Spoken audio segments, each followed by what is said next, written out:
Leis do Caminho Espiritual, de Annie Besant. Tradução de Maria Tereza Moreira e Edivaldo Batista de Souza, editora teosófica. Palestras proferidas em uma das convenções anuais da Seção Indiana da Sociedade Teosófica, realizada em Varanasi, Benares. Prefácio. Em 3 palestras inspiradoras, Annie Besant revela o reino da lei no universo e a necessidade de o homem agir de acordo com essa lei para o seu progresso material, moral e espiritual. O homem só pode compreender sua verdadeira natureza como sendo a consciência superior à medida que tranquiliza os sentidos e controla a mente. Ele avança rumo a essa compreensão na proporção em que obedece ao Dharma, a lei do dever, empenhando-se definitiva e resolutamente na realização de todas as suas obrigações. A lei do sacrifício eleva.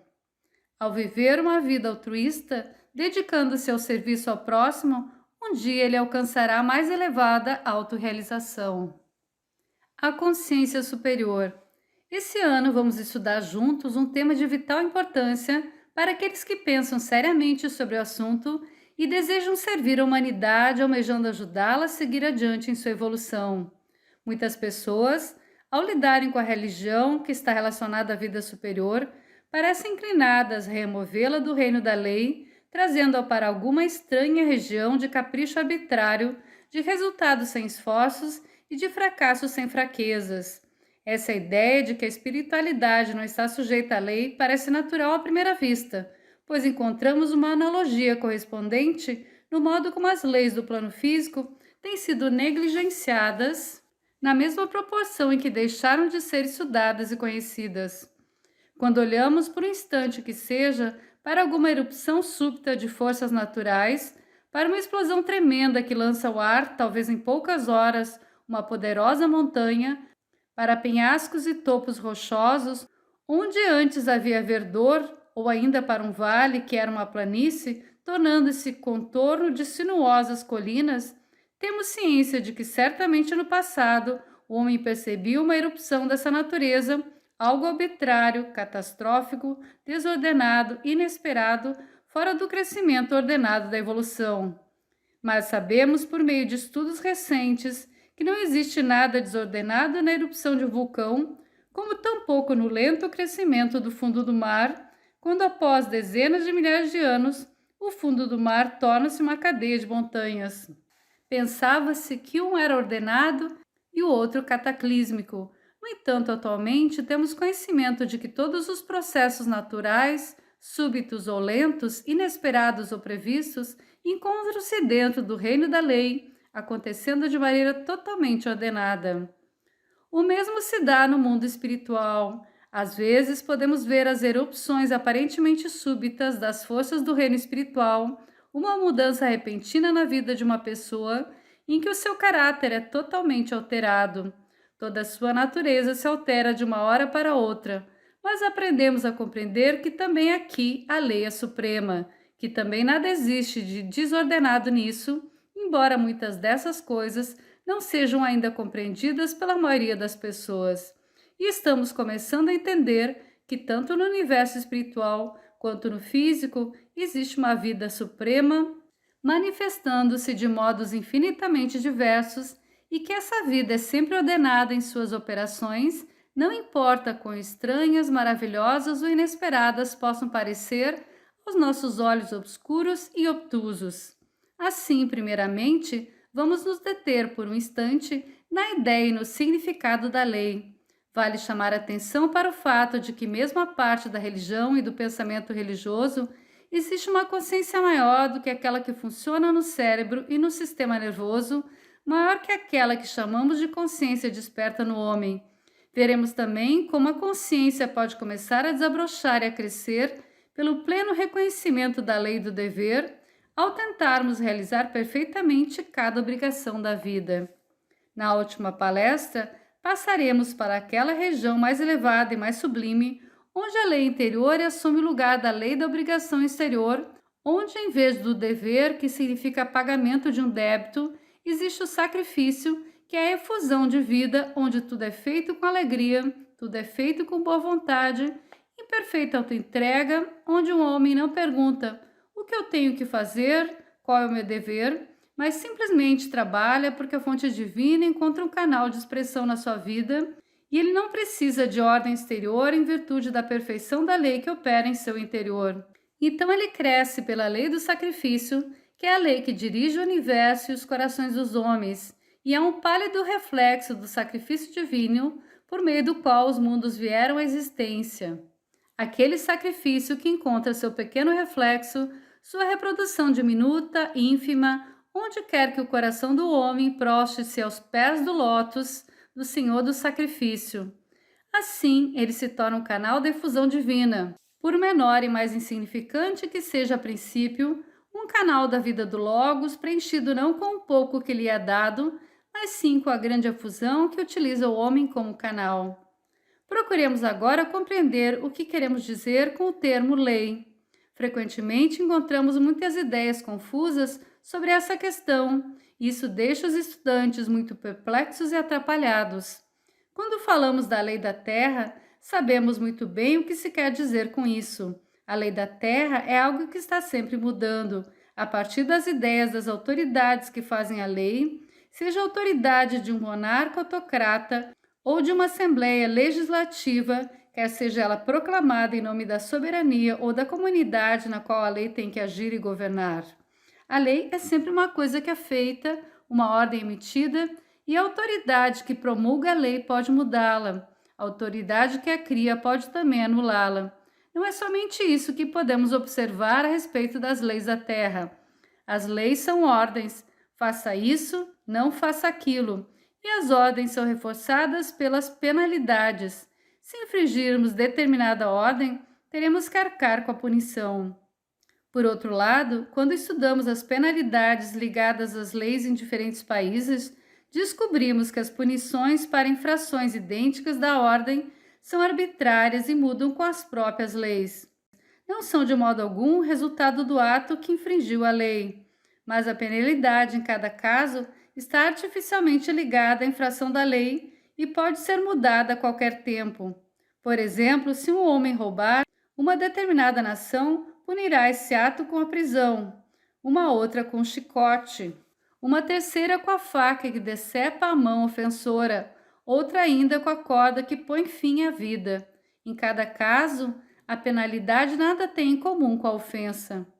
Quando falamos das leis da natureza, não queremos dizer nenhuma das coisas que tomamos como característica das leis do homem.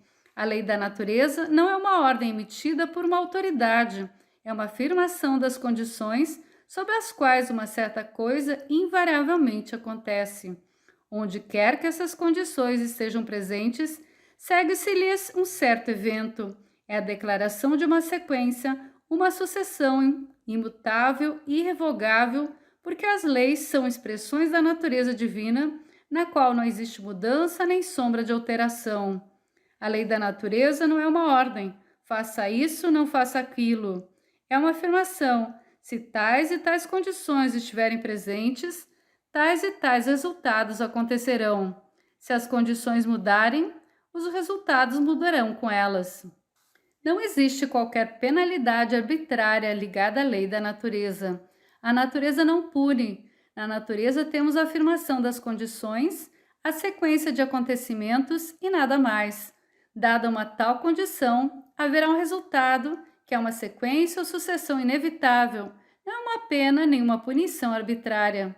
Mas o contraste entre a lei da natureza e a lei do homem pode ser levado ainda mais adiante. A lei do homem pode ser infringida, mas nenhuma lei da natureza pode sê-lo. A natureza não conhece violação de suas leis. A lei do homem pode ser violada por ele mesmo, mas a lei da natureza não. A lei permanece a mesma, não importa o que se faça. Ela permanecerá imutável e firme, como uma rocha contra a qual as ondas arrebentam, sem sacudi-la ou movê-la, um fio de cabelo que seja, conseguindo apenas cair a seus pés sobre a forma de espuma. Assim é a lei da natureza, uma afirmação de condições, de sequências invariáveis, de acontecimentos invioláveis, indestrutíveis. Tal é a lei, por isso devemos nela pensar quando estivermos lidando tanto com a vida superior quanto com a vida inferior. Dessa forma, nos sobrevém um senso de perfeita segurança, de poder infinito, de possibilidades ilimitadas. Não estamos numa região de caprichos arbitrários, onde um dia pode suceder isso e outro dia aquilo. Podemos trabalhar com absoluta certeza dos resultados. Nossas próprias fantasias não irão mudar a lei. Nossas emoções, sempre em mutação, não irão tocar a eterna vontade.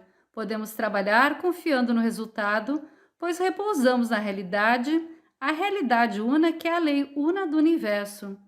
Mas é preciso algo para se trabalhar em paz e segurança no reino da lei. Esse algo é o conhecimento. As leis que, enquanto as ignoramos, podem atirar-nos de um lugar para outro, atrapalhando nossos planos, frustrando nossos esforços, transformando nossa esperança em ruína e colocando-nos no mesmo nível do pó. Essas mesmas leis que assim nos tratam enquanto somos ignorantes, tornam-se nossas servidoras, nossas auxiliares e nos elevam quando o conhecimento tiver substituído a ignorância. Faço minhas as palavras fecundas e significativas enunciadas por um cientista inglês, palavras que deveriam estar gravadas em letras de ouro. A natureza é conquistada pela obediência. Conheça a lei e a obedeça. Trabalhe com ela e ela lhe elevará com sua força infinita, carregando-o até a meta que você deseja alcançar. A lei, que é um perigo quando não é conhecida, torna-se uma salvadora quando conhecida e compreendida.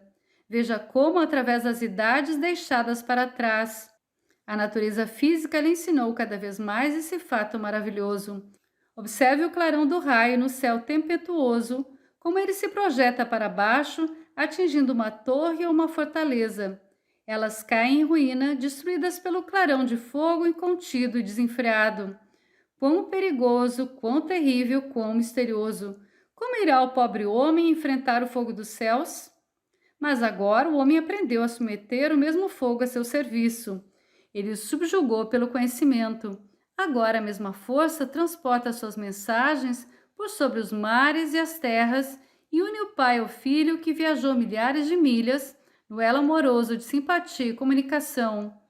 O raio que destruía torna-se um fluido elétrico que dá esperança e vida ao pai ansioso e transporta mensagens de amor e boa vontade por sobre a terra e mar. A natureza é conquistada e suas forças tornam-se nossas serviçais quando aprendemos a trabalhar ao modo delas.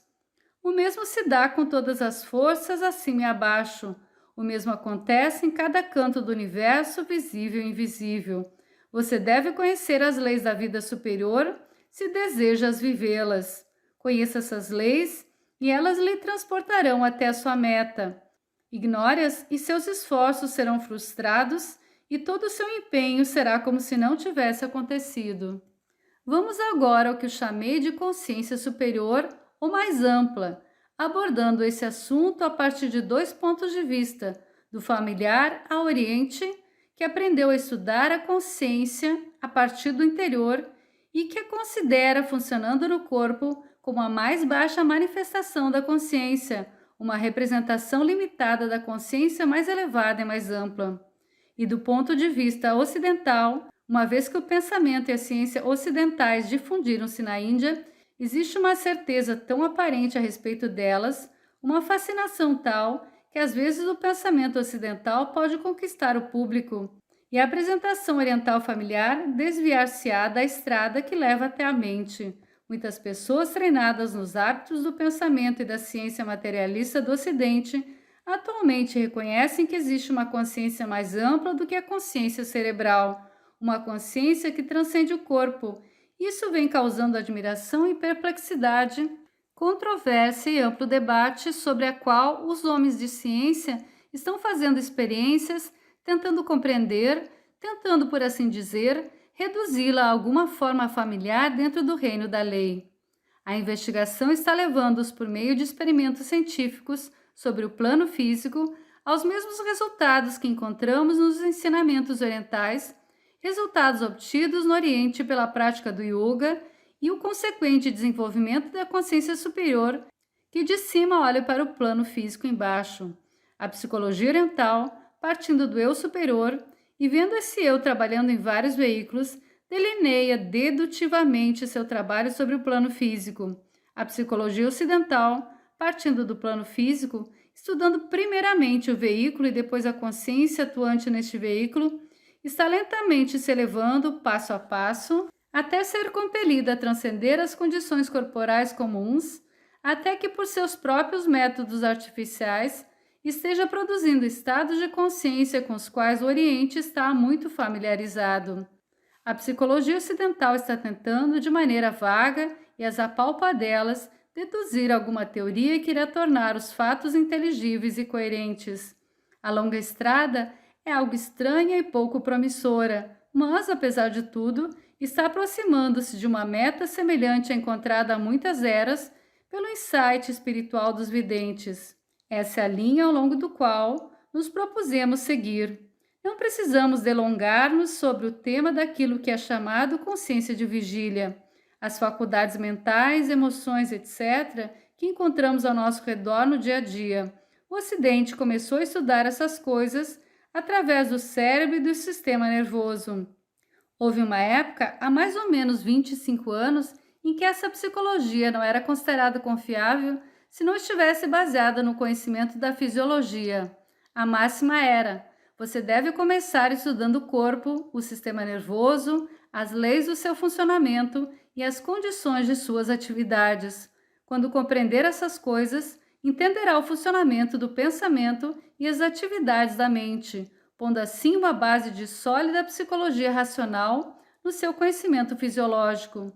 Não acredito que hoje em dia essa ideia ainda seja aprovada pelos estudantes mais avançados no Ocidente, mas apesar de tudo, estudando ao longo dessas linhas fisiológicas, eles chegaram a resultados muito marcantes, como sempre sucederá ao homem quando honestamente interroga a natureza.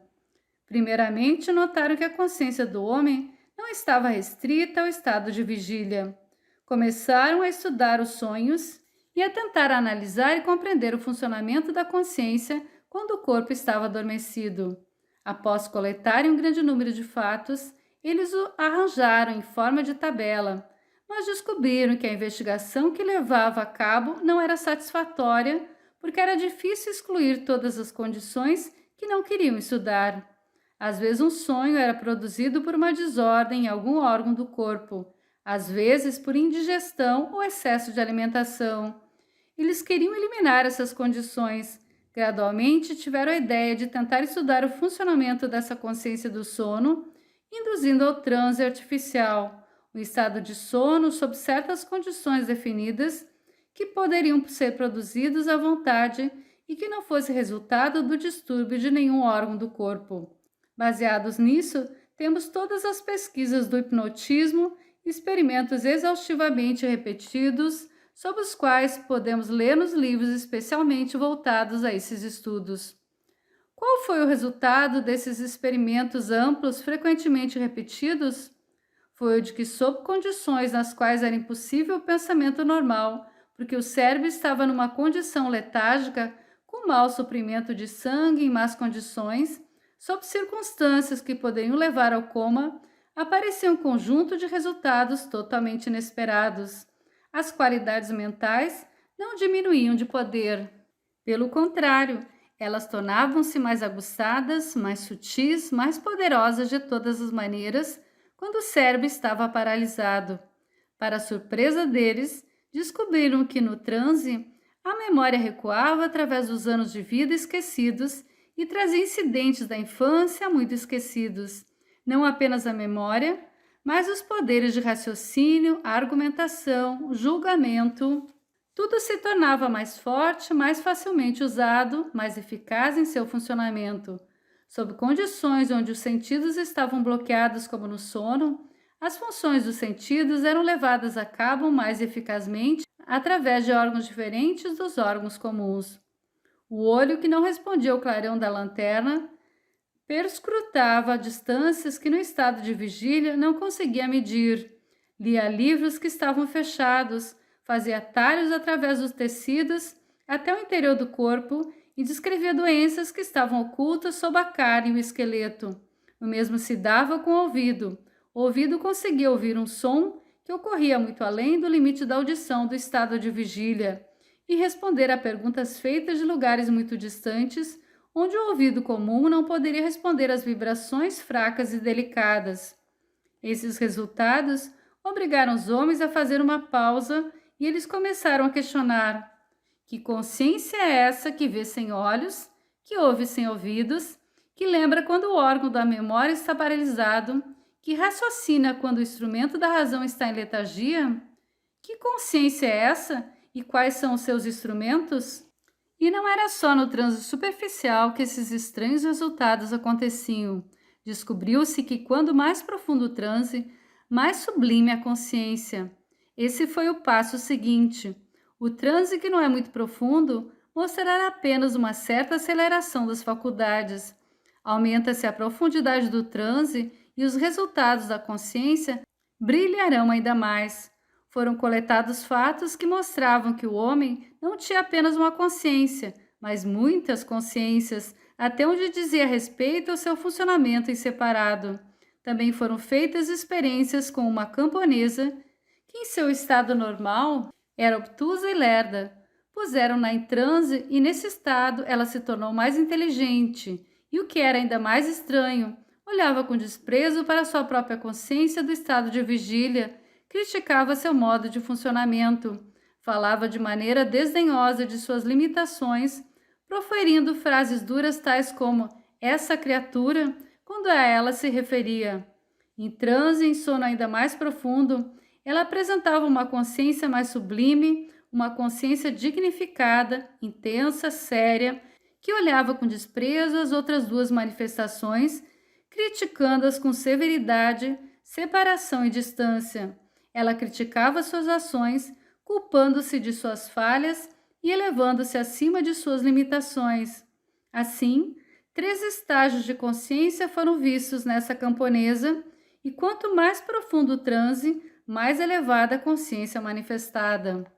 Um outro fato estranho surgiu.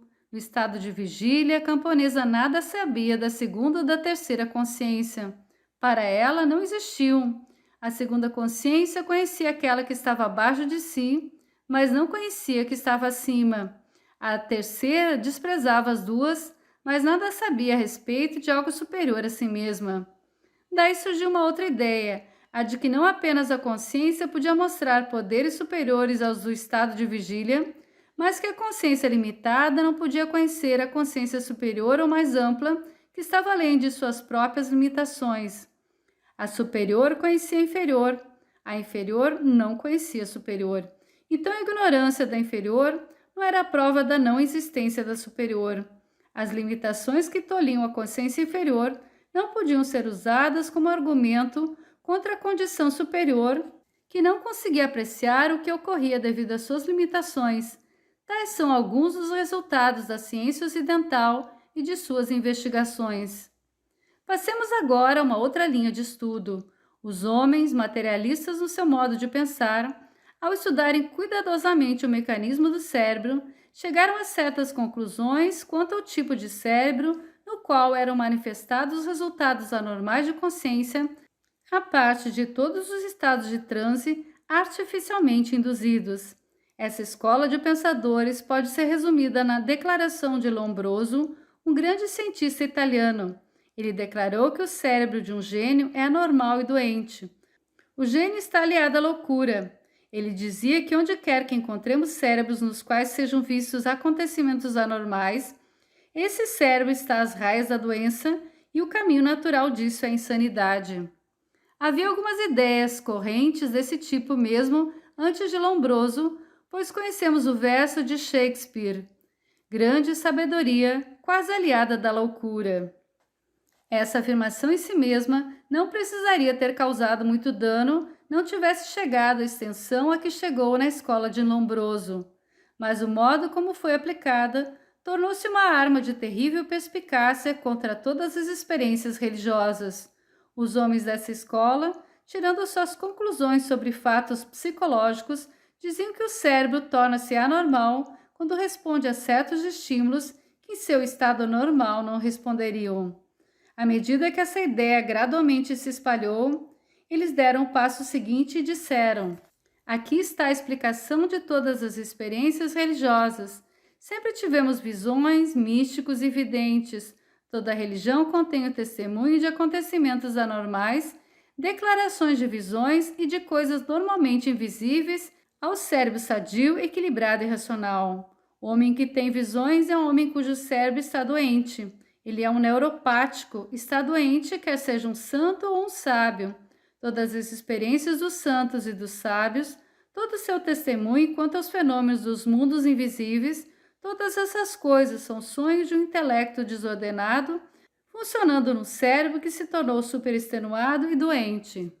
As pessoas religiosas, espantadas com tal afirmação, mal sabiam como responder.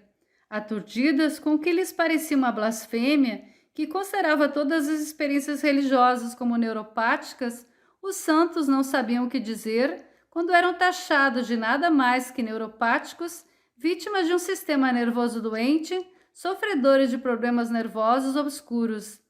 A ideia parecia atingir a própria raiz das esperanças da humanidade e, com um golpe cruel, arrebatar o testemunho mundial quanto à realidade dos mundos invisíveis. Existe uma resposta que facilmente poderia ser dada a essa ousada afirmação. Tornarei a resposta mais ampla possível antes de explicar as condições sob as quais isso pode ser feito. Suponhamos que fosse totalmente verdadeira. Suponhamos que os maiores gênios da humanidade no campo da religião, da ciência e da literatura fossem todos e cada um deles neuropáticos doentes do cérebro, e então, quando julgamos o valor daquilo que um homem dá ao mundo, não julgamos pelo estado do seu cérebro, mas pelos resultados sobre os seus corações, suas consciências e ações. Se todo gênio fosse irmão gêmeo de um lunático, se todo santo fosse doente do cérebro, se toda a visão do Supremo, dos devas e dos santos viesse através de um cérebro doente, ao entrar em contato com alguma coisa, então, o valor daquilo que essas pessoas nos deram, essa é a medida com a qual nós a medimos. Quando a vida de um homem é completamente mudada ao entrar na presença de um santo, explicamos a mudança dizendo que o cérebro do santo é doente? Se assim for, então a doença do santo é melhor do que a saúde da medida dos trabalhadores esforçados. O cérebro superextenuado do gênio é 1000 vezes mais precioso para a humanidade do que o cérebro normal do homem das ruas. Pergunto o que esses homens nos legaram e descubro que cada verdade elevada que estimula o esforço humano e que proveio de Deus para o homem, toda verdade que nos conforta em nossas dores, que nos eleva acima do medo da morte, que nos faz saber que somos imortais, veio de tais neuropáticos. Que importa o rótulo que é atribuído à fisiologia dos seus cérebros? Eu venero aqueles que deram à humanidade essas verdades por meio das quais ela vive. A minha segunda resposta é: consideremos até onde existe provas para a verdade nessa afirmação da escola de Lombroso. Posso admitir que até onde digo respeito às condições fisiológicas, de certa maneira, Lombroso está certo, e é natural que deva ser assim. O cérebro do homem normal, resultado da evolução humana até o estágio atual, é o cérebro que melhor consegue lidar com as questões comuns do mundo, como comprar e vender, fraudar e trapacear, explorar e espezinhar o mais fraco. O cérebro normal do homem tem que lidar com as dificuldades da vida e os solavancos do mundo. Tem de se haver com os eventos comuns da vida, não podem ser esperadas manifestações da consciência superior através de um cérebro nutrido com alimento impuro que se tornou escravo das paixões e servo do egoísmo e da crueldade. Porque esperar desse cérebro algumas respostas aos impulsos espirituais da consciência superior ou qualquer sensibilidade para com as vibrações mais agudas dos mundos superiores, ele é o produto da evolução passada e representa o passado. Mas e quanto aos outros cérebros, o cérebro que responde às vibrações mais sutis? Esses são os cérebros que têm a promessa do futuro. Eles nos falam da evolução que virá, não da evolução que passou. É provável que aqueles que estejam na vanguarda da evolução, com suas naturezas mais sutilizadas e mais evoluídas, sejam muito mais facilmente perturbados pelas vibrações mais grosseiras do mundo inferior do que aqueles adaptados a ele, e o próprio fato de que seus cérebros são responsivos ao mais sutil irá torná-los menos ajustados a responder as vibrações mais grosseiras do mundo inferior. Temos duas condições muito diferentes a considerar. O primeiro, o cérebro mais altamente evoluído, normalmente sensível e pronto a responder às vibrações sutis num estado de equilíbrio muito delicado. Esse é o cérebro do gênio, espiritual, artístico e literário. O segundo, o cérebro normal, que sob o estresse de uma forte emoção, tornou-se por isso anormalmente sensível e tenso e começou a funcionar de modo mais ou menos insatisfatório. Esse é o cérebro do místico e vidente comum. O primeiro será normalmente saudável e sensível, mas não estará bem adaptado para enfrentar as demandas da vida inferior e será negligente quanto aos afazeres comuns. Será facilmente sacudido pelas vibrações violentas e, por isso, com mais frequência, ficará irritado ou impaciente, podendo facilmente perder o equilíbrio. O equilíbrio delicado de sua complexa maquinaria nervosa será muito mais prontamente perturbado do que o tosco mecanismo autorregulável do cérebro menos evoluído. Posteriormente, na evolução, tais cérebros terão mais estabilidade e elasticidade. Atualmente, eles perdem o equilíbrio com facilidade. O segundo, normalmente incapaz de responder às vibrações sutis, só pode ser elevado a um determinado ponto de tensão por um esforço que prejudica seu mecanismo e que transparece como distúrbio nervoso. A emoção forte, o desejo intenso de alcançar a vida superior, a oração e o jejum prolongados, qualquer coisa na verdade que extenue os nervos, irá durante algum tempo tornar o cérebro suficientemente sensível para responder às vibrações dos planos mais sutis da existência. Então acontecerão as visões e outros acontecimentos anormais. A consciência superfísica encontra durante um certo período de tempo um veículo suficientemente sensível para receber e responder a seus impulsos. O cérebro neuropático não cria a visão. Essa pertence ao mundo superfísico, mas o cérebro neuropático possui as condições necessárias para que a visão imprima-se na consciência física. Nesse caso, a histeria e outras doenças nervosas frequentemente acompanharão tais fenômenos. É verdade que onde a evolução é compreendida e sabiamente orientada, não é necessário que a doença deva ser a condição dessas experiências superiores. Mas não é incomum que, em muitos casos, tais homens e mulheres, não desenvolvidos suficientemente e sem treinamento, sem nenhum hábito de introspecção e autoanálise e sem qualquer conhecimento do funcionamento das leis da consciência, mergulhados nas condições comuns de vida, devam ser menos racionais no plano físico de que seus semelhantes, porque cuidam menos das coisas desse mundo, dando muito mais atenção para as coisas da vida superior. Vejamos o motivo deste perigo. A razão é simples. Podemos observar que, quando frouxa, não emitirá qualquer nota musical, porém, ao ser esticada, a nota soará. Somente quando esticada é que ela emitirá uma nota musical, mas também é só por isso que ela estará exposta ao perigo de arrebentar. O mesmo se dá com o cérebro. Enquanto estiver relaxado, ele só responde às vibrações lentas do plano físico. Nenhuma nota musical celeste pode soar através desse cérebro, porque sua matéria nervosa não está sob tensão suficiente para responder às vibrações mais rápidas. Somente quando a matéria nervosa é posta sob tensão por uma forte emoção ou por uma grande tensão de algum tipo é que o cérebro comum pode responder a elas. Sendo assim, a tensão que aparece como excitação nervosa, como histeria na vida comum, não produz a condição da matéria nervosa capaz de responder às vibrações mais rápidas e sutis do que as do plano físico. A tensão do estado nervoso é uma condição necessária para o surgimento da vida superior e da consciência. Quando compreendemos bem este fato, o grande ataque da escola de Lombroso sobre todas as experiências religiosas perde todo o seu poder e ameaça. A doença, a neuropatia, é natural, pois se lida nesse caso com veículos no estágio comum de evolução inadequados às vibrações sutis. É preciso refiná-los, torná-los mais tensos, para que possam responder às vibrações superiores. No nosso atual estágio evolutivo, cercados como estamos de circunstâncias e magnetismos impuros, influências perturbadoras de toda a espécie, não é de estranhar que o cérebro inadequado, esforçando-se para responder ao superior, fique perturbado pelo inferior e torne-se dissonante entre os tons desarmônicos da Terra. Olhemos para o Oriente e vejamos como esse perigo foi compreendido, prevenido e evitado. A psicologia oriental postula um ser que reúne em torno de si o PAD após o PAD, veículo após veículo, um ser que gradualmente molda seus próprios instrumentos. Ele molda um corpo mental para que, por meio dele, seus poderes de pensamento possam entrar em contato com o mundo exterior. Molda um corpo astral para que, através dele, seus poderes de emoção possam ser expressados no mundo exterior.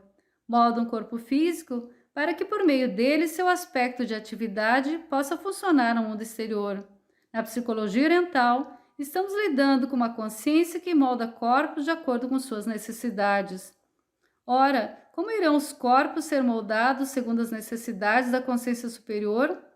Refinando-os gradualmente e trazendo sob o controle do superior, e por isso a meditação é considerado meio para tal. Mas onde um homem desejasse fazer um progresso muito rápido, descobriu-se que era mais fácil ir para a selva e por algum tempo isolar-se do mundo inferior. Assim ele escapava dos magnetismos mais grosseiros do mundo exterior e se colocava num lugar no qual as vibrações mais grosseiras não o alcançavam.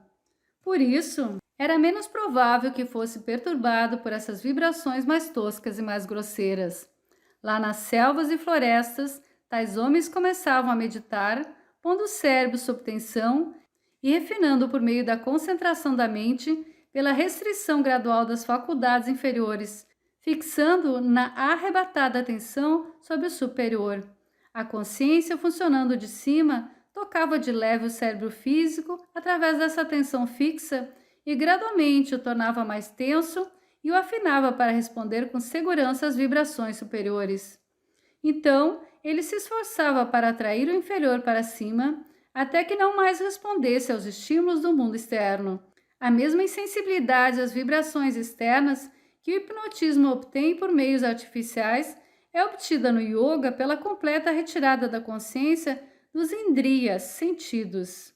O passo seguinte, após bloquear os sentidos, era aquietar os poderes da mente, fixá-la para que parasse de vibrar e se tornasse silenciosa, capaz de responder às vibrações oriundas de cima. Quando a mente estivesse tranquilizada e aquietada, quando não mais se permitisse que nenhum desejo perturbasse sua serenidade, como um lago em perfeita calma, naquela mente pacificada era lançado o reflexo do ser.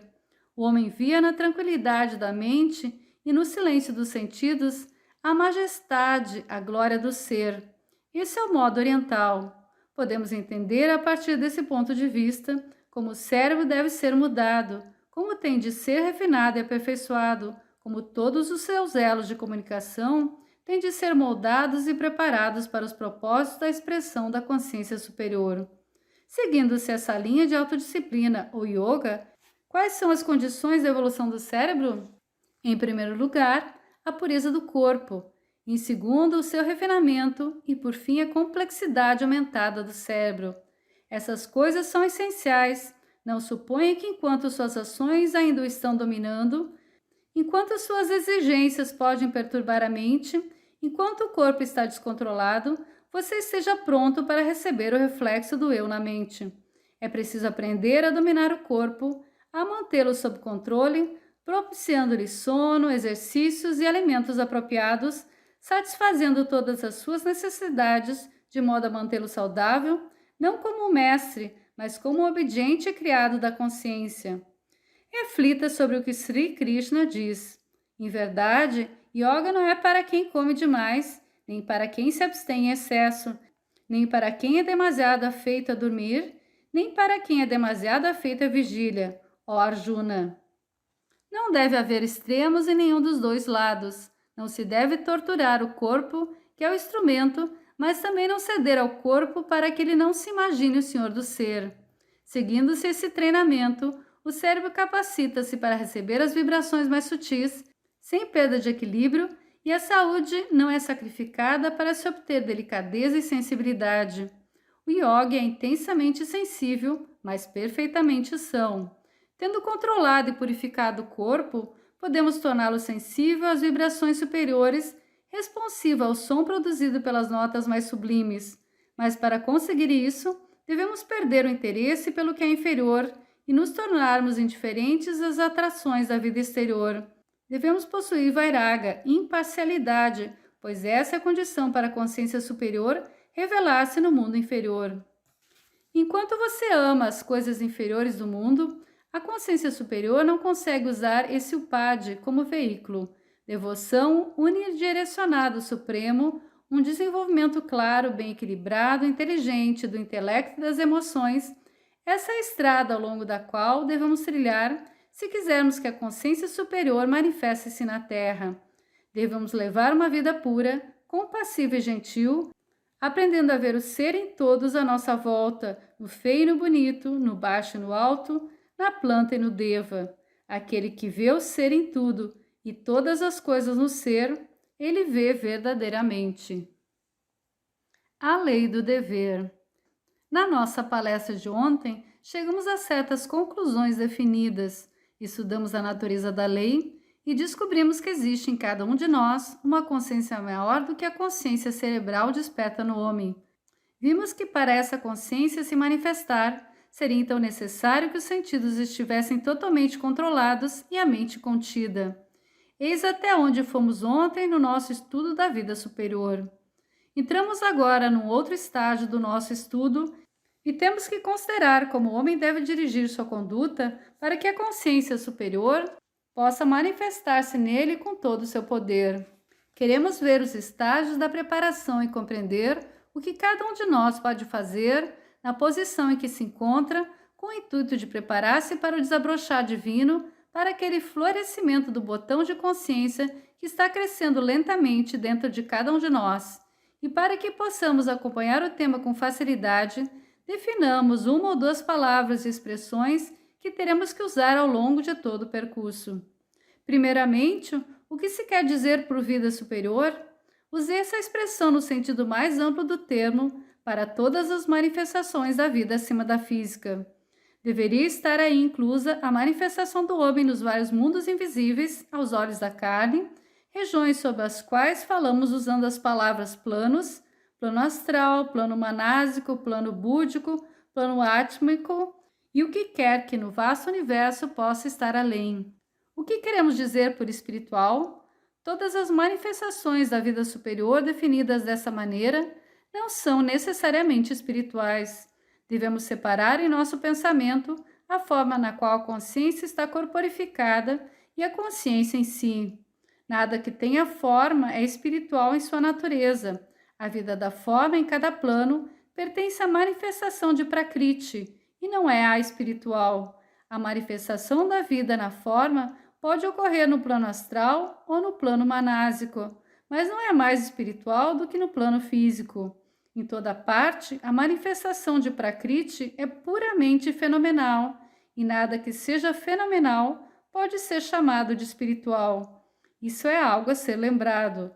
De outro modo, cometeremos muitos erros em nossos estudos e não escolheremos corretamente os meios pelos quais o espiritual deve evoluir. Não importa que a vida da forma seja vivida no plano inferior ou superior, mineral, vegetal, animal, homem ou deva, visto que é pracrítico, fenomenal, em natureza, nada tem a ver com que possa reivindicar o nome de espiritual. Um homem pode desenvolver siddhis astrais ou manásicos, pode possuir um olho que consiga ver espaço adentro, ver distante no universo, pode ouvir o canto dos devas e ouvir o canto no Svarga, mas tudo isso é fenomenal, tudo isso é transitório, o espiritual e o eterno não pertencem à vida da forma.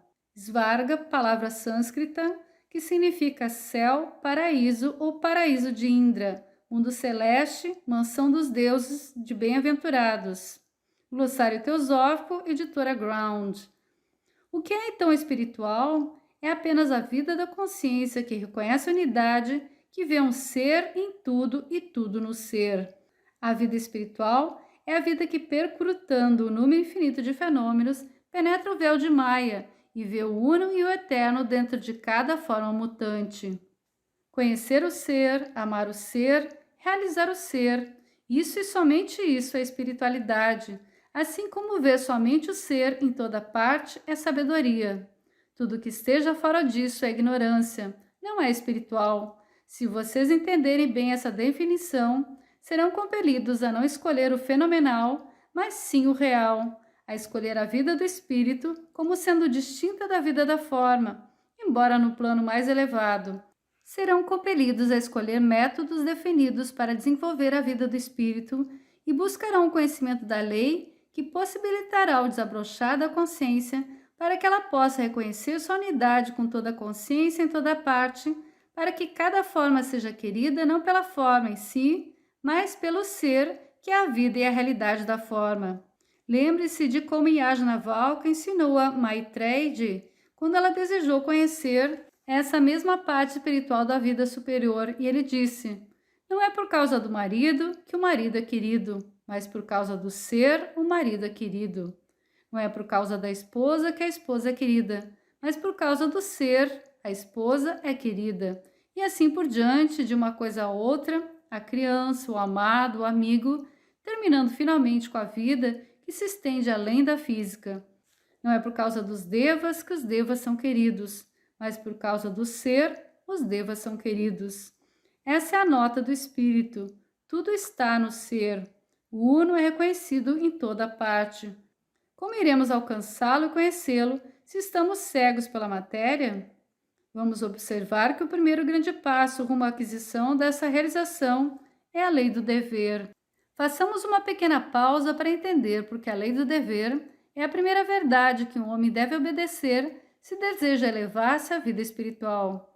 Encontramos seres à nossa volta pertencentes aos mundos superiores que não são espirituais, mas que exercem forças enormes que energizam a natureza, submetendo a matéria à sua vontade, seres poderosos de poderes tremendos que ordenam o mundo à nossa volta, alguns ajudando a impulsionar a evolução pela inspiração de nobres pensamentos e elevados esforços, outros que também estão ajudando a impulsionar a evolução, mas que se esforçam para impedir o progresso do homem e para confundi-lo para que o homem possa aprender a manter os próprios pés firmemente no chão e que, ao lutar contra o que é errado, possa tornar-se perfeito na retidão. Ambos os lados são da manifestação divina. Não se pode ter a luz sem as trevas, nem progresso sem resistência. Não existe evolução sem a força que trabalha contra ela.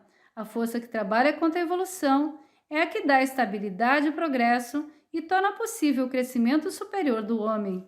Devemos, portanto, atentar para não cair nos erros comuns, confundindo as funções dos dois.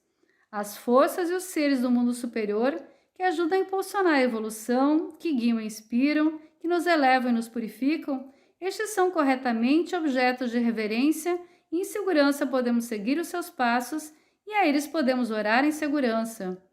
Os outros poderes são nossos amigos, na medida em que lhes resistamos e lhes façamos oposição, e só podem ajudar-nos quando lutamos contra eles, pois então eles nos fortalecem os músculos e os nervos espirituais. Mas o sucesso que podemos obter em termos de evolução em sua região jaz no poder por meio do qual os combatemos, e a força que é desenvolvida na luta ajuda a impulsionar nossa evolução. Eles não devem ser seguidos nem obedecidos, não se deve meditar sobre eles nem se lhes apelar. Como então irá o viandante escolher seu caminho e conhecer o teste por meio do qual pode distinguir um do outro? Pela lei do dever dentro de si, pelo ser divino que assinala o caminho do progresso, pela obediência ao dever acima de tudo e pela reverência à verdade como o que há de mais elevado e adorando sem sombra de indecisão ou ideia de mudança.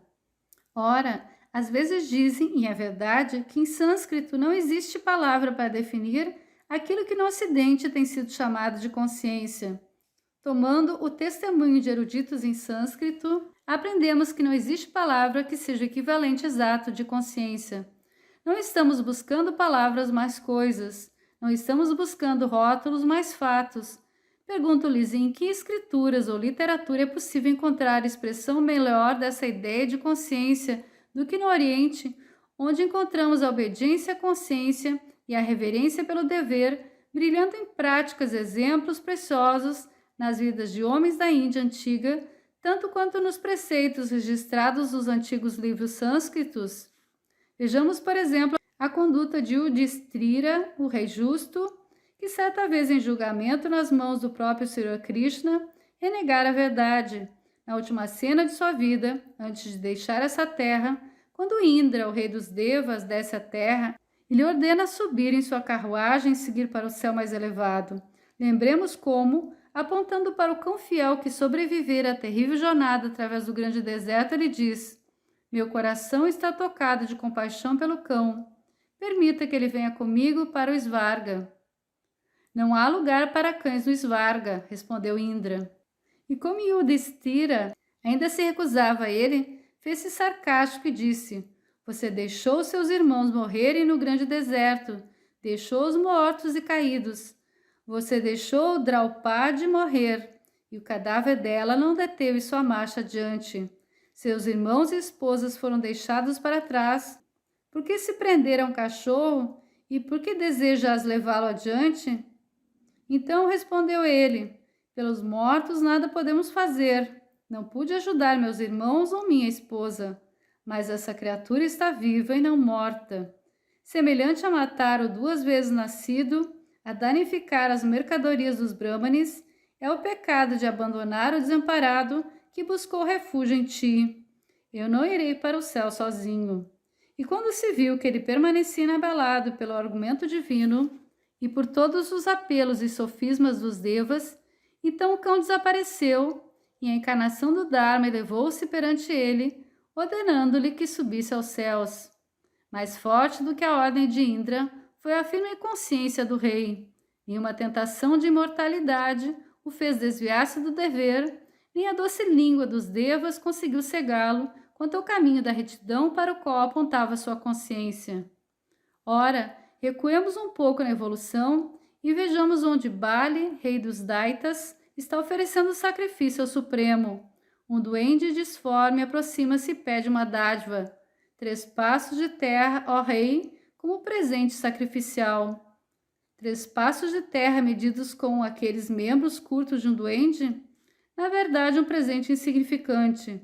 A dádiva é concedida e veja-se, o primeiro passo abarca a terra, o segundo atravessa o céu. Onde será que o terceiro passo alcançará? O céu e a terra são abarcados. O que resta então? Existe apenas o peito do devoto, que se atira ao chão para que o terceiro passo possa ser dado sobre o seu peito. Então surgem protestos de todos os lados. Isso é fraude, é uma decepção, é o próprio Hari que está te atraindo para a destruição. Falte com a palavra e não siga a verdade até se arruinar. Mas embora as vozes cheguem ao seu ouvido, ele considera a verdade, o dever e a consciência maiores do que a perda da vida e do reino, e jaz prostrado imóvel. Logo chega seu guru, mais reverenciado do que qualquer outro, e lhe ordena faltar com a palavra.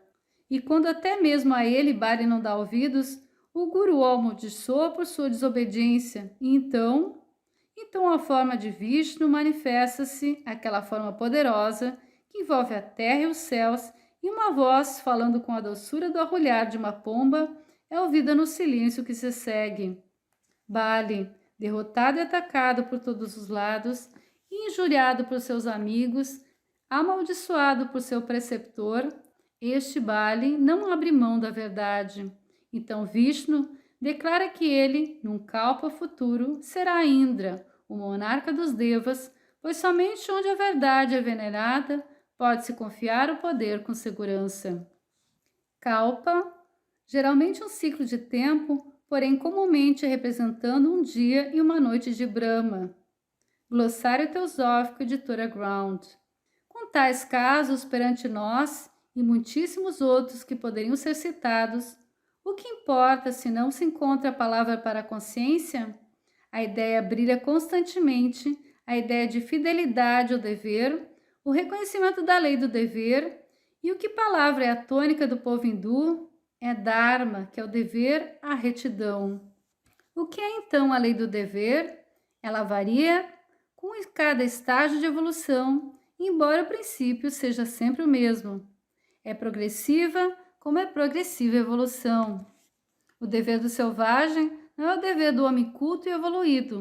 O dever do instrutor não é o dever do rei. O dever do comerciante não é o dever do guerreiro.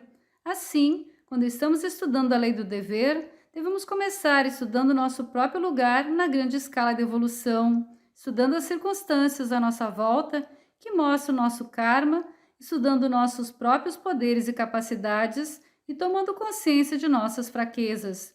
E a partir deste estudo cuidadoso, devemos descobrir a lei do dever por meio da qual devemos orientar nossos passos. O Dharma é o mesmo para todos que estão no mesmo estágio evolutivo e sob as mesmas circunstâncias, e existe algum Dharma comum a todos. Existem deveres estabelecidos para todos. Os décuplos deveres estabelecidos pelo Manu são obrigatórios para todos aqueles que queiram trabalhar com a evolução. Os deveres gerais que o homem deve ao homem. A experiência do passado deixou neles a sua marca e sobre eles não podem surgir dúvidas. Mas há muitas questões sobre o Dharma que não são simples em caráter. A verdadeira dificuldade daqueles que estão se esforçando para avançar ao longo do caminho da espiritualidade é geralmente distinguir o seu Dharma e saber o que exige a lei do dever. Existem muitos casos em nossa experiência diária nos quais parece surgir conflitos de deveres. Um dever chama-nos numa direção, outro noutra. Então ficamos perplexos quando ao Dharma, tal como ficou Arjuna na batalha de Kurukshetra. Essas são algumas das dificuldades da vida superior, os testes da consciência em evolução. Não é muito difícil cumprir o dever que é claro e simples. É provável que aí não ocorra erro. Mas quando o caminho da ação torna-se emaranhado e duvidoso, quando não conseguimos ver como então iremos trilhá-lo através das trevas, sabemos de alguns perigos que obnubilam a razão e a visão e dificultam distinguir o dever. Nossas personalidades são os nossos inimigos sempre presentes.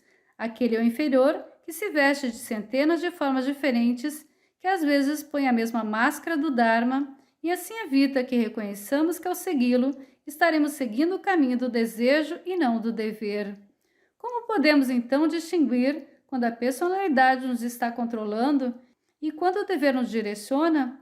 Como saberemos quando estamos sendo afastados do caminho, quando a própria atmosfera da personalidade que nos envolve distorce o objeto além de si pelo desejo e pela paixão? Em provações assim, não conheço maneira mais segura do que nos retirarmos em silêncio para a câmara do coração, para tentar pôr de lado os desejos pessoais e por um instante nos esforçarmos em afastar da personalidade nosso ser e olharmos para a questão uma luz mais ampla, mais clara, orando ao nosso Gurudeva para que nos oriente.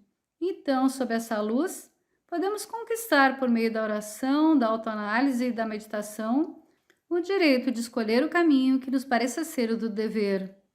Podemos errar, mas se errarmos, tendo nos esforçado para ver com clareza, lembremos que o erro é necessário para nos ensinar uma lição, que para nosso progresso é vital que aprendamos.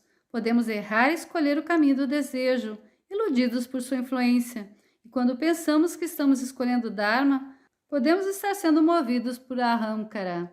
Mesmo que seja assim, tomamos a atitude certa quando lutamos para ver o que é correto e resolvemos agir com retidão. Mesmo que ao nos esforçarmos para fazer o que é correto, fizermos o errado, podemos ter a certeza de que o Deus dentro de nós irá corrigir-nos. Por que deveríamos nos desesperar quando cometemos erros, quando nosso coração está fixo no Supremo, quando estamos esforçando-nos para ver o que é correto? Não, em vez disso, se nos esforçamos para fazer o que é certo e em nossa cegueira fazemos o errado, devemos sim dar as boas-vindas à dor que clareia a visão mental e destemidamente bradaremos ao Senhor da passagem incandescente da montanha: enviai mais uma vez vossas chamas para calcinar tudo que obstrua a visão, toda a escória que está misturada ao ouro puro. Queimai, ó ser radiante, até que saiamos do fogo como se fôramos ouro puro e refinado, do qual desapareceu toda impureza. Porém, se nós covardemente recuamos da responsabilidade de chegar a uma decisão e surdos à voz da consciência, escolhemos o caminho fácil que uma outra pessoa nos disse ser correto, mas que sentimos ser o errado, e assim, contra a nossa própria consciência, seguimos o caminho de uma outra pessoa, o que fizemos? Embotamos a voz divina dentro de nós e escolhemos o inferior e não o superior. Escolhemos o fácil e não o difícil. Escolhemos a subjugação da vontade e não sua purificação. E muito embora o caminho que trilhamos pela escolha de uma outra pessoa possa ser o melhor dos dois, não obstante, prejudicamos nossa evolução ao falharmos em fazer aquilo que acreditávamos ser correto. Este erro é 1000 vezes mais injurioso do que errar pela fascinação do desejo. Fazer o que acreditamos ser o mais elevado, esse é o único caminho seguro para o aspirante espiritual. Se você afrontar o seu senso de retidão ao considerar como correto aquilo que em seu coração você sente ser errado, atendendo ao conselho e à ordem de outrem, então você perde o próprio poder de distinguir entre o certo e errado e apaga a única luz que tem, por mais fraca que essa luz possa ser, escolhendo caminhar nas trevas e não no crepúsculo. Como então será capaz de distinguir entre luz e sombra, entre os irmãos brancos e os magros negros? Como saberá que este é divino e aquele Asurik? Como distinguirá o Deva do Asura, a não ser que os teste pelo padrão do dever e pela retidão que encarnam? Onde o dever não é cumprido, onde o amor, a compaixão, a pureza, o autossacrifício não são vistos, aí pode haver poder, mas não há espiritualidade que ilumina o mundo e que serve de exemplo ao homem. No caminho da aspiração espiritual, não devemos esperar encontrar uma trajetória fácil e evidente, pois não se obtém a vida espiritual senão pelo esforço repetido e o fracasso constante. Exceto pela perseverança destemida, o caminho do dever não é encontrado. Desejemos conhecer apenas o que é correto e com certeza iremos conhecê-lo. Não importa o que tenhamos de percorrer uma trajetória angustiante, devemos encontrar o que é correto. No dia a dia, pratiquemos o que é correto, até onde consigamos vê-lo, e certamente veremos mais claramente à medida que seguirmos em frente. Mas, já que muitos se tornaram confusos quanto aos guias que podem ajudá-los a trilhar o caminho para cima e ao modo como podem conhecer seus guias, façamos uma pausa e vejamos quais são os testes e as provas da vida espiritual, da espiritualidade que deve ser copiada, vivida, que seja um exemplo, uma luz no mundo. O teste é a prova do homem espiritualmente avançado, apto para ser o guia, o instrutor, o auxiliar dos outros, está na perfeição das qualidades que o aspirante esforce-se para reproduzir em si. Ele desempenha de maneira perfeita o que o aspirante desempenha imperfeitamente. Ele encara o ideal que o aspirante está esforçando-se por reproduzir. Quais são então essas qualidades que marcam a vida espiritual? Em toda parte à nossa volta, vemos homens e mulheres buscando a luz, lutando para crescer, perplexos, confusos, desnorteados.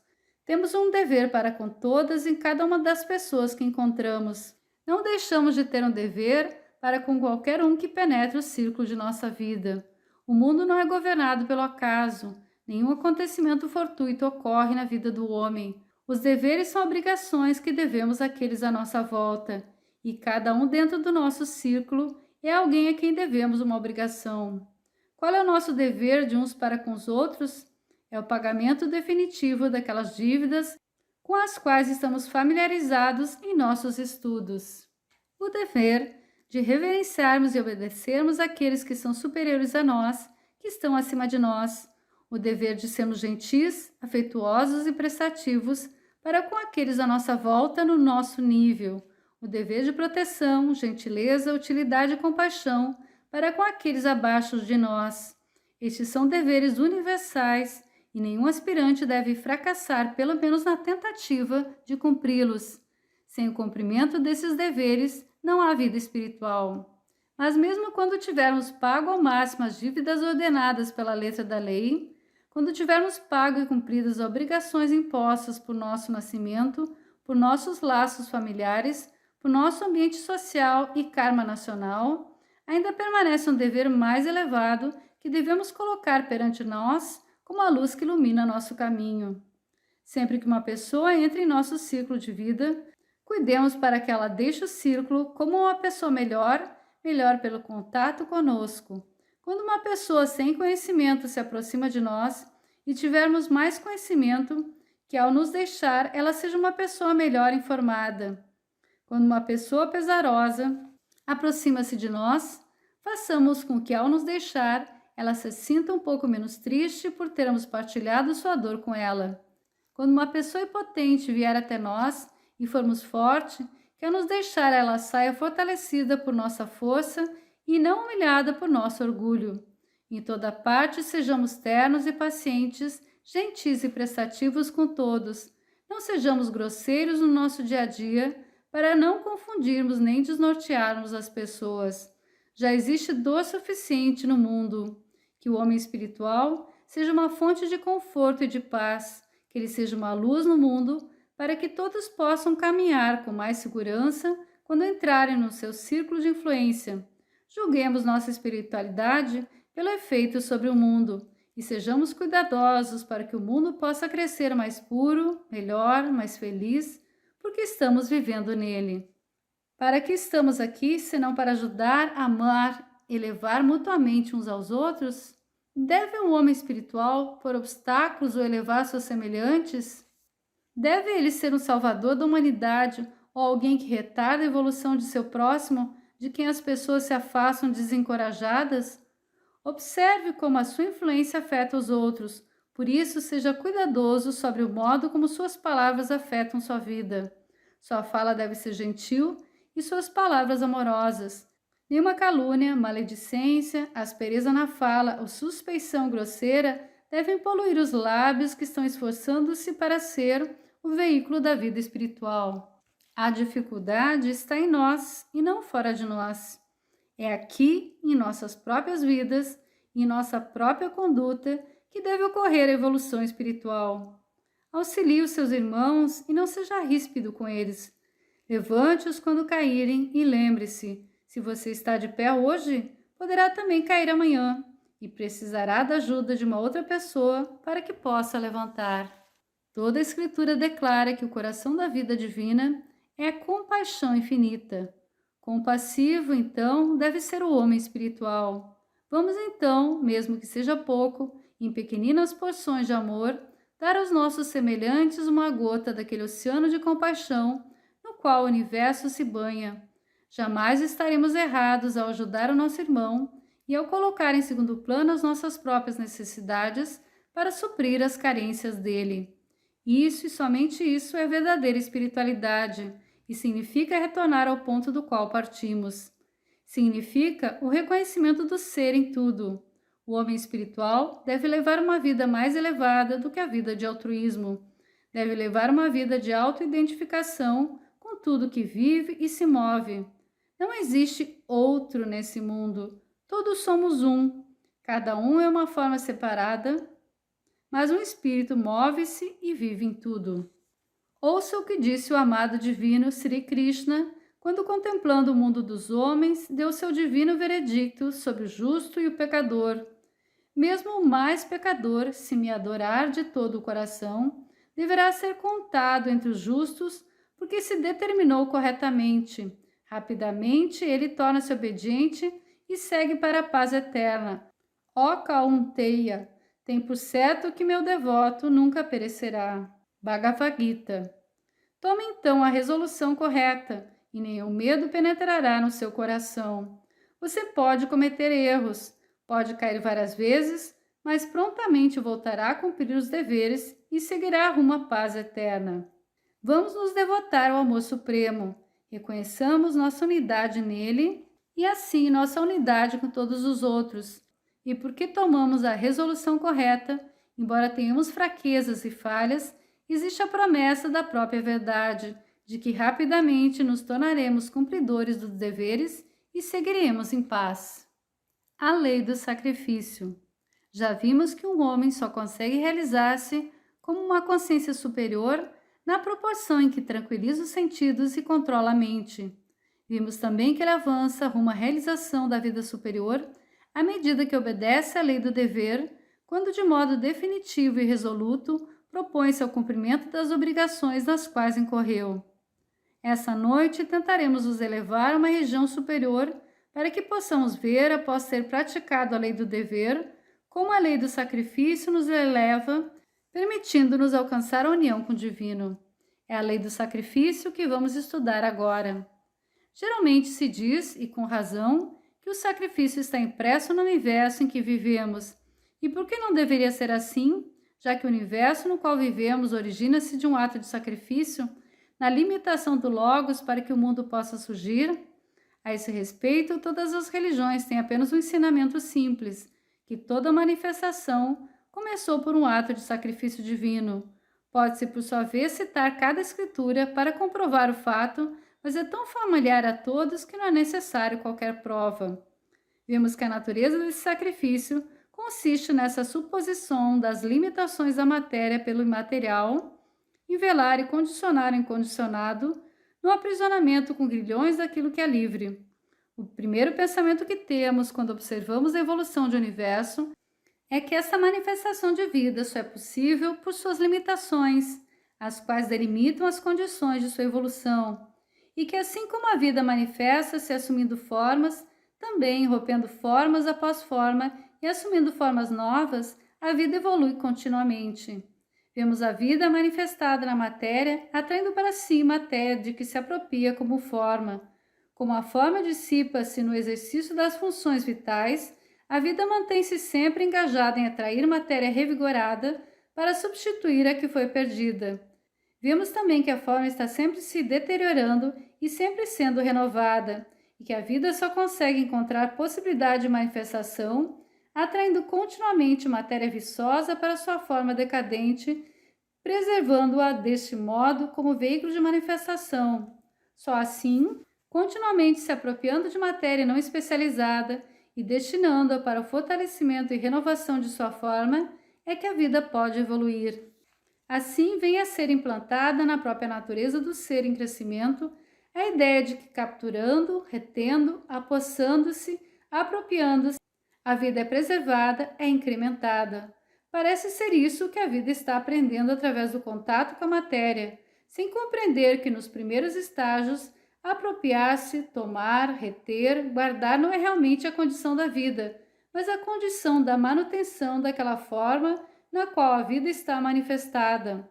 A forma não pode continuar a existir a não ser pela virtude da apropriação de matéria revigorada. À medida que a vida continua progredindo, desenvolvendo-se, essa apropriação constante é a marca do jiva em evolução. Em toda parte ele está aprendendo que no caminho de pravritri, no caminho de seguir em frente, ele deve apropriar-se, tomar, reter. Em toda parte ele está aprendendo a tentar absorver outras formas para dentro de si e, pela união de outras formas com a sua própria, está aprendendo a preservar a continuidade de sua existência na forma. Quando os grandes instrutores começaram a dar lições ao Jivatma em evolução, quando ele atingiu o ponto ideal de materialidade, então recebeu um ensinamento estranho, contrário a toda a sua experiência precedente. Jivatma, palavra sânscrita, o espírito divino no homem, o espírito individual encarnado num ser vivente, glossário teosófico. O instrutor começou dizendo-lhe: a vida é preservada não apenas se apropriando, mas também sacrificando aquilo de que já te houveste apropriado. É um erro pensar que podes viver e crescer simplesmente pela apropriação de outras formas em tua própria forma, que simplesmente pela absorção da vida à tua volta, tu próprio possas continuar a existir. Todo mundo está unido por uma lei de interdependência. Todas as coisas vivas existem em virtude da troca mútua, pelo reconhecimento do fato da mútua interdependência. Não podemos viver só no mundo de formas. Não podes preservar a tua própria forma apropriando-te de outras formas, sem contraires débitos que devem ser pagos pelo sacrifício de alguns dos objetos apropriados para a manutenção de outras vidas. Todas as vidas estão unidas por uma corrente de ouro, e essa corrente de ouro é a lei do sacrifício, e não a lei do apropriar-se. O universo foi emanado por um ato de supremo sacrifício e só pode ser preservado pela contínua renovação do sacrifício. Vejamos o que ensinou Shri Krishna. Este mundo físico não é para aquele que não oferece sacrifício, e muito menos para o outro mundo, ó melhor dos Kurus. Bhagavad Gita. O homem então não consegue sequer viver no mundo das formas se não realizar atos de sacrifício. A giratória roda da vida não pode continuar a girar, a não ser que cada membro, cada criatura viva, ajude a girá-la pela prática de atos de sacrifício. A vida é preservada pelo sacrifício e toda evolução está radicada no sacrifício. Para que essa nova lição pudesse ser ensinada de maneira correta, encontramos os grandes instrutores insistindo sobre os atos de sacrifício e mostrando que, em virtude desses atos, é que a roda da vida gira e traz coisas boas para todos nós.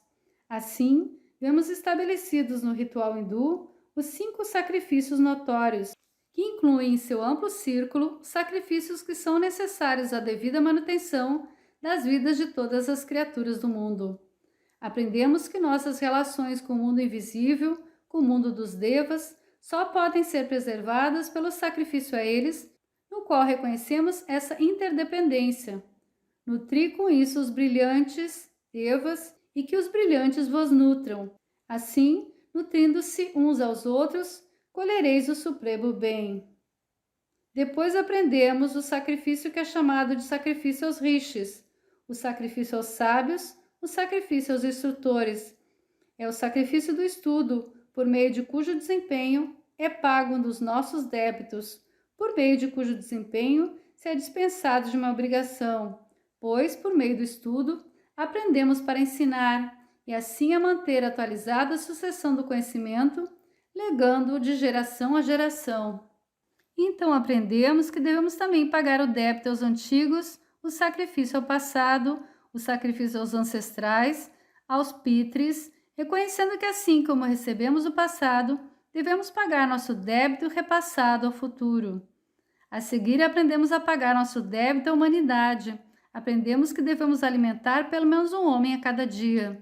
Sabemos que a essência desse ato não é o simples alimentar de um homem pobre. Naquele homem pobre que é alimentado, o Senhor do sacrifício também é alimentado.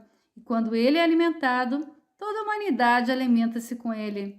Assim como quando Durvasa dirigiu seus Pandavas, que estavam no exílio, e tendo terminado a festividade, exigiu alimento onde não havia alimento. Então o próprio Senhor do Sacrifício surgiu e disse aos Pandavas para buscarem alimento. E um grande arroz foi encontrado, o qual ele comeu e sua fome foi satisfeita. E na satisfação de sua fome, o grande número de ascetas foi satisfeito. O mesmo se dá no sacrifício ao homem. Ao se alimentar o mendigo faminto, alimenta-se aquele que se sente presente em tudo, em cada vida humana, e assim alimentando sob a forma de um homem pobre, alimentamos a própria humanidade. Por último, aprendemos o sacrifício aos animais. No sacrifício aos animais, nos 2 ou 3 animais que diariamente devemos alimentar, estamos alimentando o Senhor dos animais em sua criação animal, e por meio desse sacrifício o mundo animal é mantido. Tais eram as antigas lições dadas à jovem humanidade para lhe ensinar a forma e a essência do ato sacrificial. Aprendemos que o espírito da lei dos 5 sacrifícios é muito mais valioso do que a letra da lei, e aprendemos a estender a esse espírito de sacrifício o reconhecimento da lei da obrigação, da lei do dever. Quando a lei do sacrifício é assim entretecida e unida à lei da obrigação, então o degrau seguinte é colocado perante o Jiva em evolução. O mundo está ligado pela ação, exceto pela que se cumpre por sacrifício. Você deve aprender também que buscar o fruto das ações prende-nos ao mundo das ações e que, se quisermos ser livres de tal servidão, devemos aprender a sacrificar em toda parte o fruto da ação. Por tal razão, ó filho de Kunti, cumpre tu a ação livre de apego. Esse é o passo seguinte. Não quer dizer que algumas ações particulares tenham de ser separadas do escopo de atividades sacrificiais de um homem, mas que todas as ações devem ser vistas à luz do sacrifício pela renúncia ao fruto da ação. Quando sacrificamos o fruto da ação, estamos então começando a afrouxar os grilhões da ação que nos prendem ao mundo, pois não lemos aquele que é harmonioso com seus pensamentos estabelecidos na sabedoria, em quem os apegos estão mortos, sacrifica suas obras e todas as suas ações se dissipam. O mundo está unido pelo karma, pela ação, exceto aquela ação que é sacrifício. É essa lição que começa a ser soprada em nossos ouvidos à medida que nos aproximamos do final do Pravriti Marga, quando é chegada a hora de volvermos para casa para entrarmos no caminho do retorno, o Nivriti Marga. Quando o homem começa a renunciar ao fruto da ação, quando aprendeu a praticar todas as suas ações como dever, sem buscar o fruto dessas ações, surge um momento crítico na história da evolução da alma humana. Então, à medida que ela está sacrificando o fruto da ação, soa-lhe uma nota ainda mais elevada, uma lição ainda mais elevada, que deve guiá-la para o Nivriti Marga, o caminho do retorno. Melhor do que o sacrifício da riqueza é o sacrifício da sabedoria, ou Parantapa, de Sri Krishna. Aprende isso no discipulado por meio da investigação e do serviço. Os sábios, os videntes, da essência das coisas, te instruirão na sabedoria. Bhagavad Gita. E é em sua nota que aprendemos a reconhecer como a nota da espiritualidade. Pelo sacrifício da sabedoria, aprendemos a ver todos os seres no ser e assim em Deus. Essa é a nota do caminho do retorno, do Nivriti Marga. Essa é a lição que deve ser aprendida pelo homem em evolução. É agora que surge o ponto crítico na história do Jiva em evolução. Ele está tentando sacrificar o fruto da ação, tentando morrer para os apegos. E qual é o resultado inevitável? O apego ao fruto deixa de existir. Ele se encontra suspenso, por assim dizer, no vazio. Todo motivo para a ação desaparece. Ele perde o estímulo do Pravriti Marga e ainda não encontrou o estímulo do Nivriti Marga. Sobre ele pesa o desgosto por todos os objetos. Ele parece ter se cansado da lei do dever e ainda não viu o âmago da lei do sacrifício. Nesse momento de pausa, nesse momento de suspensão no vazio, ele parece ter perdido contato com o mundo das formas e dos objetos, mas ainda não entrou em contato com o mundo da vida, com o outro lado. É como se o homem, passando de precipício em precipício, através de uma ponte estreita, de repente descobrisse que a ponte cedeu sob seus pés. Ele não consegue retornar, não consegue esticar-se e alcançar a beirada mais além. Parece estar suspenso no vazio, no ar, sobre o abismo, tendo perdido o contato com tudo. Não temam, alma trêmula, quando esse momento máximo de isolamento chegar. Não tema perder o contato com o transitório antes de entrar em contato com o eterno. Ouça aqueles que sentiram o mesmo isolamento, mas que seguiram adiante, que acharam um aparente vazio, uma plenitude genuína. Ouça-os proclamar a lei da vida, na qual você tem agora que entrar. Aquele que ama a sua vida irá perdê-la, mas aquele que perde sua vida irá encontrá-la na vida eterna. Este é o teste da vida interna. Você não pode tocar o superior até que tenha perdido o contato com o inferior. Não pode sentir o superior antes que o toque do inferior se dissipe. Uma criança subindo uma escada encostada a um precipício ouve a voz do pai chamando-a de cima.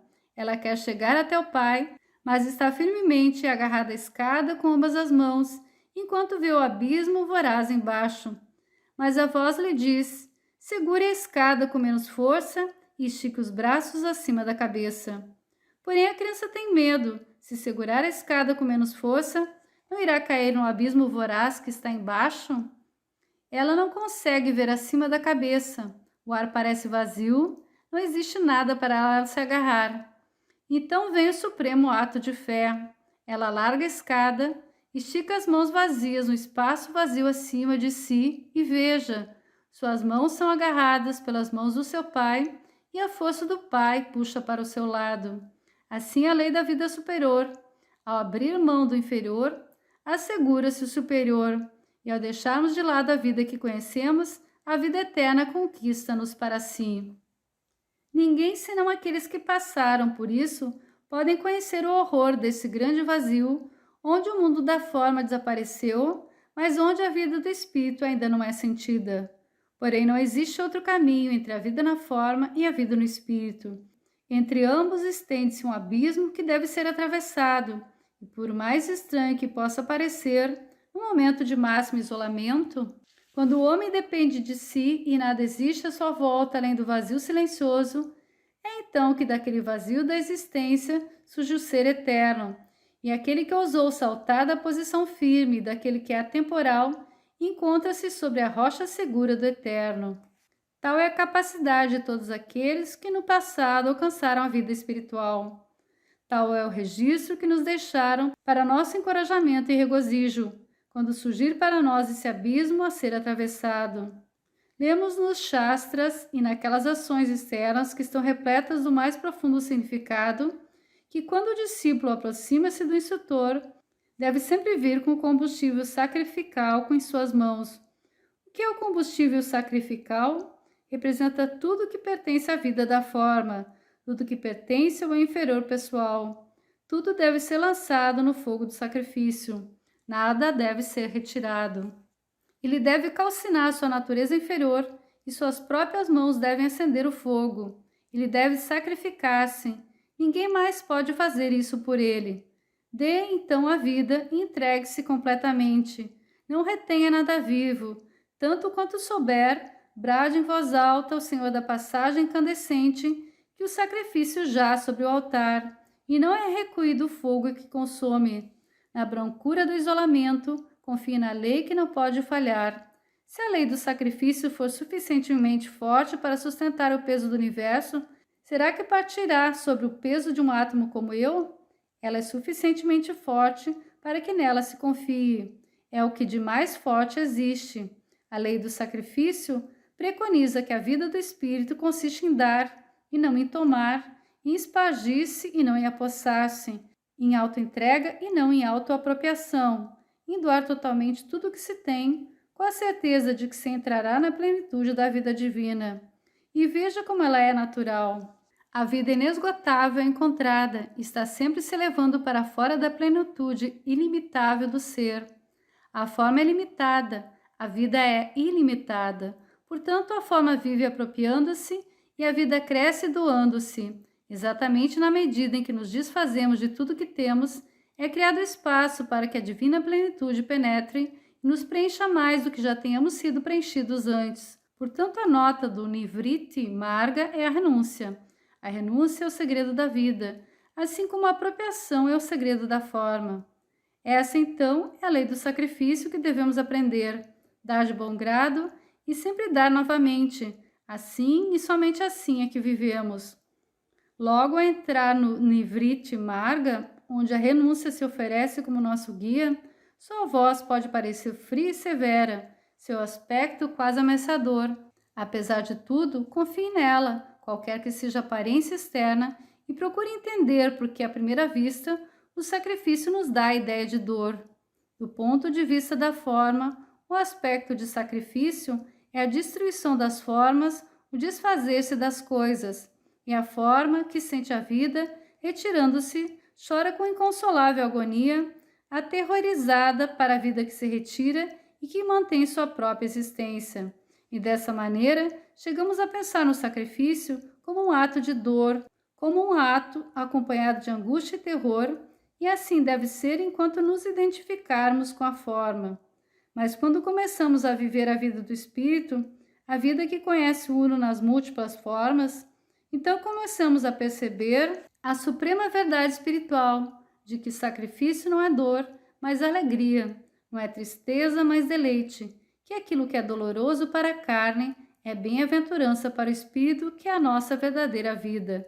Vemos também que o aspecto de sacrifício que era doloroso era completa ilusão, que mais intenso do que qualquer prazer que o mundo pode dar, mais alegre do que qualquer alegria que provém da riqueza ou posição social, mais bem-aventurado do que qualquer felicidade que o mundo possa oferecer, é a bem-aventurança do espírito livre, que, espargindo-se, entra em união com o ser e sabe que está vivendo em muitas formas, fluindo ao longo de muitos canais, em vez de seguir as limitações de uma única forma. Aqui está a alegria do Salvador da humanidade, daqueles que se elevaram ao conhecimento da unidade e se tornaram os guias, os auxiliares, os redentores da raça. Passo a passo, lenta e gradualmente, eles se elevaram cada vez mais alto, cruzaram o golfo da inexistência de que falei e encontraram um ponto de apoio do outro lado, recuperaram o senso da realidade da vida e no golfo da inexistência, no qual durante algum tempo parecem ter se perdido, subitamente se encontraram acima do mundo das formas. Todas as formas vistas a partir daquele nível superior são as vestes da vida e do ser com uma única forma. Descobriram com um senso de alegria inexprimível que o ser vivo pode expandir-se no interior de todas as formas inumeráveis, desconhecendo qualquer diferença entre uma forma e outra, sabendo que todas são canais de um espírito. É por isso que o Salvador do mundo pode ajudar a raça e fortalecer seus irmãos mais fracos, tendo-se elevado àquela grande altitude onde todos os seres são conhecidos como uns. As diferentes formas são toda sua própria forma. Ele se reconhece em cada uma. Pode ser alegre com os alegres e sentir-se triste com os tristes. Ele é fraco com os fracos e forte com os fortes. Todos são parte dele mesmo. Semelhantes a ele são o justo e o pecador. Ele não sente atração por um, nem repulsa pelo outro. E pode ver que em cada estágio o ser uno está vivendo aquela vida que é ele mesmo. Ele se reconhece na pedra, na árvore, no bruto, no selvagem, tanto quanto no santo e no sábio, e vê uma vida em toda parte, sabendo que ele é aquela vida. Onde então existe espaço para o medo? Onde então existe espaço para a repreensão? Nada mais existe além de ser uno, e nada fora dele que se possa temer ou objetar. Essa é a verdadeira paz, e ela e somente ela é sabedoria. Somente o conhecimento do ser é a vida espiritual, e essa vida é alegria e paz. Assim, a lei do sacrifício, que é a lei da vida, é também a lei da alegria, e sabemos que não existe um prazer mais profundo do que o prazer de doar, e não de tomar, e que nenhuma alegria limitada pode ser equiparada à alegria da autoentrega. Se fosse possível para cada um de nós ter um rápido vislumbre da vida espiritual, então o mundo transitório assumiria suas verdadeiras proporções e veríamos a inutilidade de tudo que o homem considera precioso. A lei do sacrifício, que é a lei da vida, a lei da alegria e a lei da paz, está resumida nesse Mahavakya, essa grande obra. Eu sou tu, tu és eu. E agora, por um instante, façamos descer essa ideia sublime até o nível de nossas vidas diárias. E vejamos como a lei do sacrifício, trabalhando através de nós, irá manifestar-se no mundo exterior dos homens. Aprendemos a compreender, mesmo por um instante, a unidade do ser. Aprendemos uma palavra, uma letra do livro da sabedoria. Como então iremos comportar-nos com relação aos nossos semelhantes? Vemos um homem fraco, degradado, obtuso e torpe. Nem o laço de parentesco, nem de karma passado prende-nos a ele. Muito menos qualquer coisa que consideremos como obrigação liga a nossa forma dele. Mas, pela lei do sacrifício, tendo compreendido a unidade do ser, quando vemos esse membro deserdado da família humana, vemos nele o ser, a forma desaparece e sabemos que somos aquele homem e que ele é nós. Por isso a compaixão toma o lugar daquilo que no homem do mundo é repulsão. O amor toma o lugar do ódio. A ternura substitui a diferença e o sacrificador é distinguido em sua atitude para com aqueles à sua volta pelo toque da divina compaixão que não consegue ver o caráter repulsivo da forma exterior e que só consegue compreender a beleza do ser no relicário interior. Quando aquele que se sacrifica depara-se com um homem que é obtuso, enquanto ele próprio é sábio, será que sentirá o desprezo por ser um homem de conhecimento em relação ao homem obtuso e irá considerar-se acima dele como seu superior e dele separado? Não, ele não considera a sua sabedoria como posse sua, mas como propriedade comum que pertence igualmente a todos e partilha a sua sabedoria na forma separada com a obtusidade na outra forma separada, fazendo isso sem sentir a diferença por causa da unidade do ser. E o mesmo se dá com referência a todas as outras diferenças do mundo das formas. O homem que vive segundo a lei do sacrifício compreende a unidade do ser e reconhece apenas uma diferença no veículo em que está contido e não na vida que nele habita. Por essa razão, ele colhe em seu veículo separado sabedoria e conhecimento somente com a finalidade de compartilhar com os outros e para os outros. Perde completamente o senso de vida separada e torna-se parte da vida do mundo. À medida que compreende isso e sabe que o único valor do corpo é ser um canal do superior, ser um instrumento daquela vida, lenta e gradualmente ele se eleva acima de todo pensamento, exceto o pensamento da unidade, e se sente parte desse grande mundo sofredor. Então ele sente que as aflições da humanidade são suas aflições, os pecados da humanidade são seus pecados, as fraquezas do seu irmão são suas fraquezas. Assim realiza a unidade e, através de todas as diferenças, vê o subjacente ser uno. Somente dessa maneira podemos viver no eterno. Aqueles que veem diferenças passam de morte em morte. Assim falam os Fruti. O homem que vê diferenças, na verdade, está morrendo continuamente, pois vive na forma que está se deteriorando a cada momento e que, portanto, é morte, não no espírito que é a vida. Exatamente então, na proporção em que vocês e eu, meus irmãos e irmãs, não reconhecemos a diferença entre um e outro, mas sintamos a união da vida, sabendo que essa vida é comum a todos e que ninguém tem o direito de se vangloriar de sua parte dessa vida, nem de sentir orgulho de que sua parte é diferente da de outro, somente assim, e nessa proporção, é que viveremos a vida espiritual. Essa, ao que parece, é a última palavra da sabedoria que os sábios nos ensinaram. Nada menos do que isso é espiritual, nada menos do que isso é sabedoria, nada menos do que isso é a vida verdadeira. Oh, se por um instante eu pudesse lhes mostrar, por algum recurso de linguagem, paixão e emoção, um lampejo do fraco vislumbre que pela graça dos mestres eu captei, da glória e da beleza da vida que não conhece diferenças e não reconhece separação, então o encanto dessa glória iria de tal modo conquistar os seus corações que toda a beleza da terra pareceria apenas feiura, todo o ouro da terra seria apenas escória, todos os tesouros da terra seriam apenas poeira à beira da estrada, ao lado da inexprimível alegria da vida que se conhece como una, difícil de reter, mesmo quando vista apenas uma vez, em meio às vidas separadas dos homens, em meio à fascinação dos sentidos e às ilusões da mente. Mas se ela vista uma vez, embora por um instante que seja, muda todo o mundo, e tendo observado a majestade do eu, nenhuma vida senão essa parece merecer ser vivida. Como iremos tornar isso real? Como iremos torná-lo nosso, esse maravilhoso reconhecimento da vida, além de todas as vidas, do ser além de todos os seres? Somente através de atos diários de renúncia nas pequenas coisas da vida.